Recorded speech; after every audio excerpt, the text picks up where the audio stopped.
pour les personnes qui n'ont pas tout leur trimestre. Ne comptez pas sur moi pour renvoyer la patate chaude, si vous me permettez cette trivialité, aux partenaires sociaux. Personne ne nous croirait, personne n'aurait confiance si nous ne disions pas comment nous financerons ces avancées sociales. Je considère pour ma part que nous ne pouvons pas mettre en place un âge d'équilibre à 64 ans d'un coup d'un seul en 2025. J'ai entendu les organisations syndicales qui ne voulaient pas de fétichisme sur la date de 2025 et j'ai accepté de prendre le temps nécessaire en décalant le calendrier initial jusqu'à 2027. Après concertation avec les partenaires sociaux, j'ai proposé au président de la République un compromis qui repose sur 2 critères. Bien distinguer dans le temps la préparation de la réforme et les mesures d'équilibre.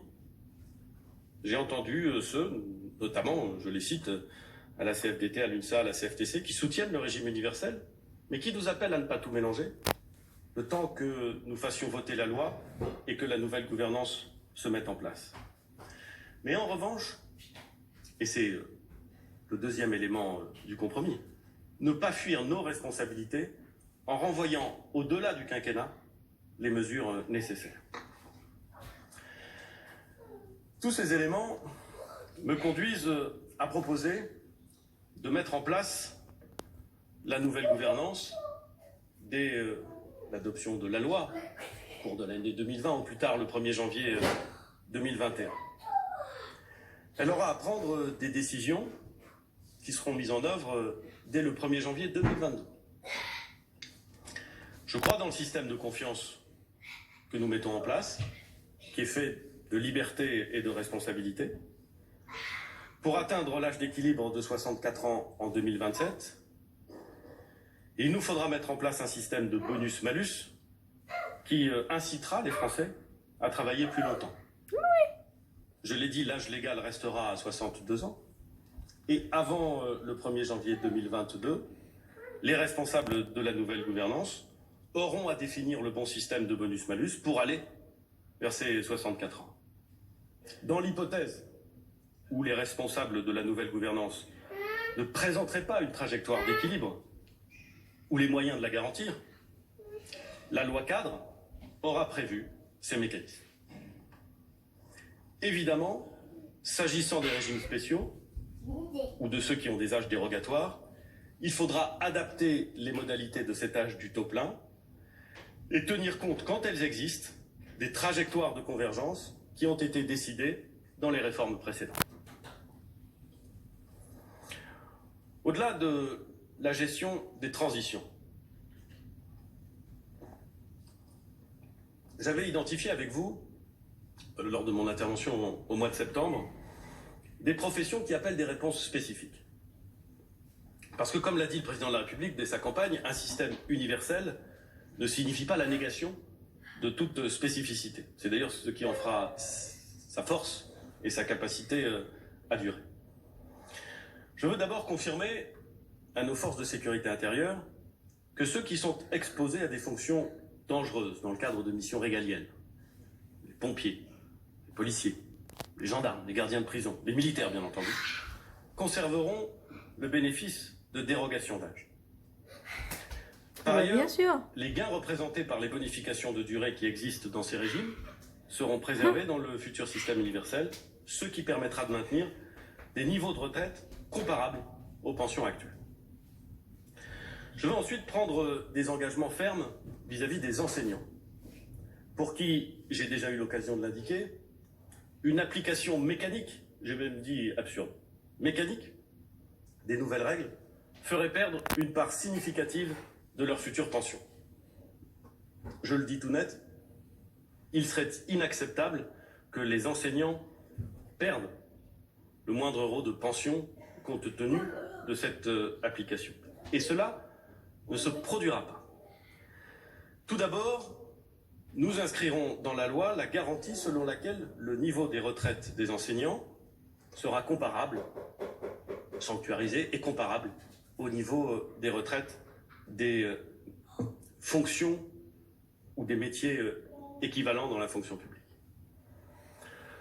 Ensuite, nous engagerons, avant la fin du quinquennat, les revalorisations nécessaires pour maintenir le niveau des pensions.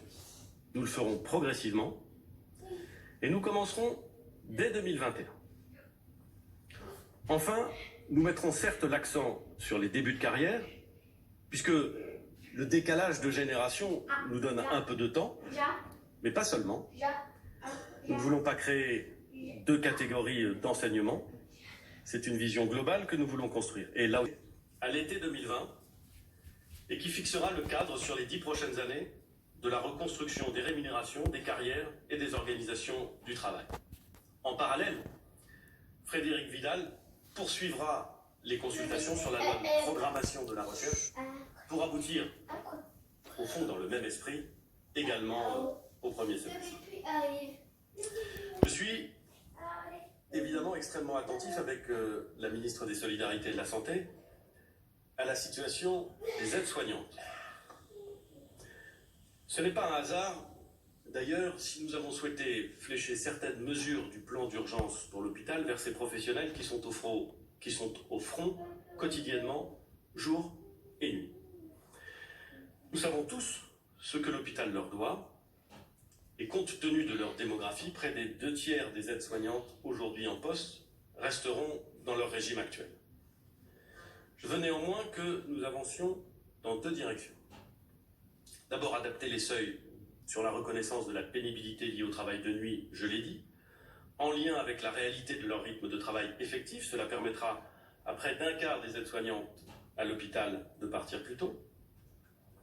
Nous mettrons en place un nouveau dispositif permettant le financement d'un temps partiel sans perte de revenus en fin de carrière pour les aides-soignantes qui le solliciteraient. Je veux enfin souligner la nécessité de construire des transitions spécifiques pour les travailleurs indépendants, les artisans, les commerçants et les professions libérales. Les discussions menées avec le haut-commissaire ont permis d'avancer sur 3 choix. La réforme de la CSG et des cotisations vieillesse, que nous avons évoquées ensemble, s'agissant des travailleurs indépendants, sera mise en œuvre au 1er janvier 2022. Deuxième choix, nous adopterons des modalités douces de convergence des cotisations. Je veux là aussi, évidemment, ne rien brusquer. Je propose de nous donner un horizon de 15 ans pour y parvenir, ce qui n'interdira pas de le faire plus vite là où c'est possible. Mais je pense que lorsque l'on prépare des grands bougers en matière d'évolution... Enfin, j'ai parfaitement entendu les craintes des représentants des professionnels libéraux sur le sujet des réserves. Je voudrais être très clair là-dessus. Les réserves resteront dans les caisses des professionnels concernés. Et elles auront vocation, notamment, à accompagner la transition vers le système universel, au bénéfice des auxiliaires médicaux, des avocats, des médecins concernés. Il n'y a donc pas de hold-up, pas de siphonnage pour combler tel ou tel trou, tel ou tel déficit. Ça n'est pas notre conception de la gestion de l'argent des Français, et ça n'est pas notre projet. Un mot au sujet du calendrier. Nous avons pris le temps de concerter, on nous a même reproché d'en prendre trop. Il nous faut donc désormais avancer. Je n'exclus pas que ceux qui nous accusaient hier d'aller trop lentement ne nous disent demain que nous irions trop vite désormais. Dès aujourd'hui, je souhaite que les présidents d'entreprises publiques engagent le dialogue avec les organisations syndicales. Il me semble que les garanties données aux populations les plus inquiètes justifient que le dialogue reprenne et que la grève, qui pénalise des millions de Français, s'arrête. C'est ce que tu dis. Une nouvelle fois, je pense à tous ceux qui galèrent et pour qui chaque journée est devenue un véritable parcours d'obstacles entre les transports et les problèmes de garde d'enfants. Ces Français existent. Ce sont ah bah oui, mais si les enfants n'ont pas d'avenir, qu'est-ce que tu dis? Pensée de solidarité. Le projet de loi de réforme des retraites sera prêt à la fin de l'année. Nous le soumettrons au Conseil des ministres le 22 janvier et il sera discuté au Parlement à la fin du mois de février. Ce projet contiendra in extenso tout ce que je viens de dire, à commencer par les garanties de calcul du point, des pensions des enseignants ou des forces de sécurité. Il renverra à des ordonnances ou à des décrets les précisions sur les transitions, ce qui est normal dans la mesure où nous avons acté le principe de transition longue et que le dialogue social continuera pour en préciser les modalités. Sur la question de la pénibilité, sur celle de la prise en compte des carrières longues, sur celle du travail des seniors et de l'aménagement des fins de carrière, sur celle des modalités de conversion des droits, sur lesquelles la loi aura donné des garanties, mais qu'il faudra définir régime par régime, ce qui, naturellement, exigera un travail particulier et qui prendra du temps. Et les nouveaux entrants sur le marché du travail intégreront. Nous réglons le problème des petites retraites. Nous protégeons les retraites des femmes et des familles. Nous marquons la solidarité du pays vis-à-vis des agriculteurs, des artisans et des commerçants. Nous engageons les revalorisations indispensables des rémunérations des enseignants, des chercheurs. Nous intégrons les primes des fonctionnaires et nous étendons le régime de la pénibilité aux 3 fonctions publiques et notamment aux aides-soignantes et aux infirmiers. Enfin, nous mettons ce système plus juste et plus simple sur des bases financières solides, en travaillant un peu plus longtemps et en mettant fin très progressivement aux régimes spéciaux. C'est dire l'ampleur du changement. Mais ces changements, nous les conduisons de manière progressive, avec les organisations syndicales, avec les parlementaires, avec tous ceux qui veulent que notre pays demeure cette grande nation productive et solitaire qu'elle a toujours cherché à être. Nous vous proposons au fond d'être fidèles à cet idéal français. Nous vous proposons de rebâtir le pacte entre les générations sur le principe d'une solidarité de tous les travailleurs, pour tous leurs parents, sans logique de statut ni de rente. Ça n'est pas un saut dans l'inconnu. C'est un retour aux sources de notre République. Et donc oui, mesdames et messieurs, le temps est bien venu de construire un système universel de retraite. Je vous remercie.